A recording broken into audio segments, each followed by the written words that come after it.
It's Can childproof. I say what the song was, Anthony? Are you serious? Yes. Okay. No, you can say it. It's for our comedy quartet, right? Shout out to Anthony Bartholomew. Yes. He had arranged an awesome parody for us for Charlotte in 2022. Yeah. Called Bigger, and it was based off of It was from the Tonys. It was from the Tonys.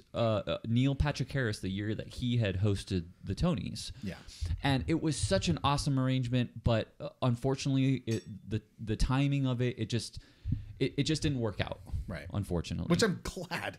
I mean, honestly, when you look back on that, like, I'm so glad we didn't try to force that through. 100%. Because it wasn't ready. It wasn't fitting with us. We didn't give it enough time to be worked up. 100%. And to be honest, like, not that contest is all about winning, but I don't even think that would have changed the result. It would not have. It wouldn't have. No, It no, would no. not have. Quorum was awesome that year. Yeah. Yeah. But it was here in your living room when we had that conversation. Yeah. I think it was in January or maybe February. Yeah. After months and months and months of saying, "Man, are we really going to do this parody? We're getting really close. What is it?" And we had this conversation about, well, maybe we should just bring back Spider-Man and change it up. I think, Anthony, you were talking about that, and then I was like, well, maybe we should bring back Spider-Man, but kind of allude to lunch break in a way. Well, we had talked about always, we had never really acknowledged lunch break. That's what I said. I said we have KJ, this person who is so loved, and coming from this. I don't know about that. I was gonna say this legendary quartet. I mean, you guys are legendary, really. Lunchroom. And it's like we have to utilize this. And once we had that core idea of, okay, Spider-Man and Lunch Old break. McDonald, but every animal is going to be a spider. That was the original idea, and then we just went to town. I remember we even called Shane Scott and we said, "What do you think about this idea?" Well, the original idea, and this is where Darren and Jim, they're genius. I'm gonna go into that. Yeah. I'm gonna go. So we called Shane and because I was the one who at the restaurant. And he's like, yeah, no, I think this could work. So I get back to Denver. We're sitting at a Ted Montana's, which is some restaurant chain in Colorado. I don't know if it's Montana Grill. Yeah, that one. It's pretty good. And it's a bunch of Bison us. steak. Yeah, it's me and Jaden and the Clark family and the Drown family. Neela's there. And I say, hey guys, I just need to bounce this idea off of you. And I explained the premise. Not all of us were bought in. We're kind of still on the fence about it. And Jim turns to me and said, "Okay, I like this idea.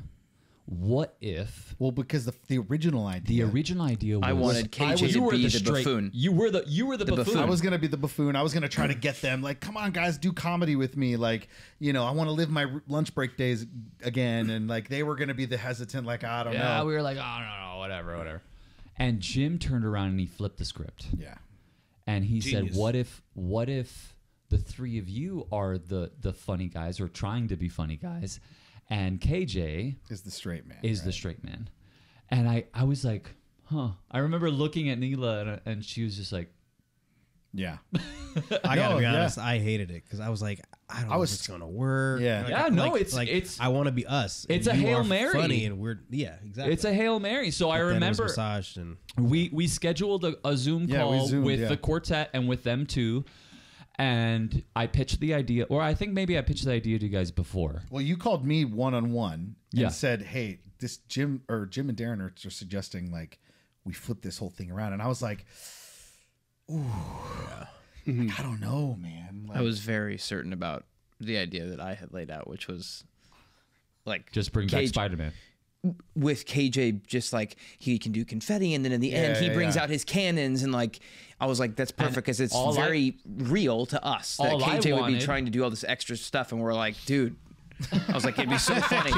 That's real life yeah, right so there. real. That's real life. Can we just Get the sing? light grid. No, You got to get the lighting grid. no one like- knows that album. That I almost wanted all happened. that. Well, we all not want- really.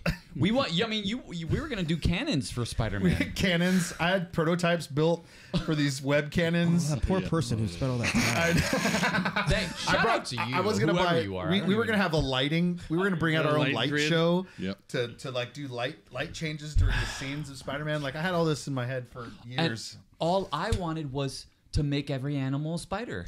And I remember pitching the restless leg syndrome thing, and it was like, we didn't know if it was gonna happen or if it was gonna gonna hit, but we ended up reluctantly accepting the Jim's concept, and then we had a Zoom meeting with all of them, and we just bounced ideas. I mean, the Simpsons thing came up, the Spider Pig thing came up. Yep. Then I think that was a meeting where yes, we were going to keep the first few as a spider, but then we had to switch to the iconic. Well, I think it was just the concept of you guys like being so terrible at comedy, and coming up with these animals that made absolutely no sense. And then, my reaction to that, and it just, Jim and Darren were so integral. Integral. They were so integral to developing that into what it became, and just really guiding us, because you need that. No matter how genius your quartet is, no matter how funny you are, you need an outside person 100%. To see what you're doing, to give you that perspective to say, hey, this is good, but what about this? And you've done that for us a dozen times. I mean, the outside person can have a black heart, right? And cuts and exactly. We get, the quartet gets married to an idea, or gets, attached to something, and you need that person who's going to say that doesn't work. Or, but I'm very proud of us 100%. Not being a comedy quartet and coming up with concepts even in rehearsal. I mean, just the little things like you coming up with the missing the high five thing. All that stuff was so last minute too, man.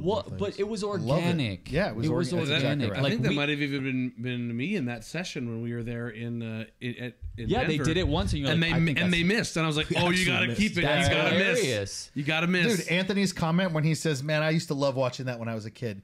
That was just an off the cuff thing he said in a rehearsal, and I was like, "Dude, you have to say that. This is exactly how I have to say it. Do it, please. Trust me." And it was like perfect. And that was also my line. So, I really came up with a lot of comedy. I think I'm going to be a performance judge next. You should, man. Really, man. I mean, there's a slot open.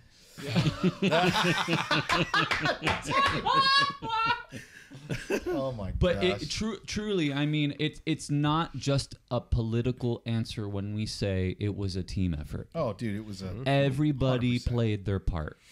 Yeah, everybody we couldn't have done it honestly with every single one of every single person in this room, and the two gentlemen, Jim and Darren, and Brandon, and Aaron Dale. I mean, dude. Aaron Dale. He wrote all the transitions for us. He reworked the key changes. We didn't even have that written down. There's no music. There's no music. And Brandon hates comedy. He does. I knew it was going to work because you sent me. The only time I knew it was going to work was when Brandon was like, "I think it'll work." I was like, "Yeah." You sent me a video of you doing it on an Afterglow, and I played it for a couple of friends that aren't barbershop. I mean, they kind of know barbershop, but they don't a ton, and they don't really love comedy anyway, and they loved it. And I was like, okay, if you can get people that don't love comedy that aren't barbershoppers to laugh and enjoy it, it's gonna be great. Yeah. So. Yeah. It's pretty crazy, man. Yeah, I mean, and I truly believe that we peaked on stage. And that's always the goal as coaches, as quartet members and stuff like that. The aim is, like you were saying earlier today, let's walk outside. Let's take our minds off of this for a second, and we'll come back. We'll hit some spots, but when it's time to go, you just do the thing. It is what it is, and the goal is to peak on stage. Don't overwork yourself. Yeah. And it's we did something that was organic. It wasn't forced.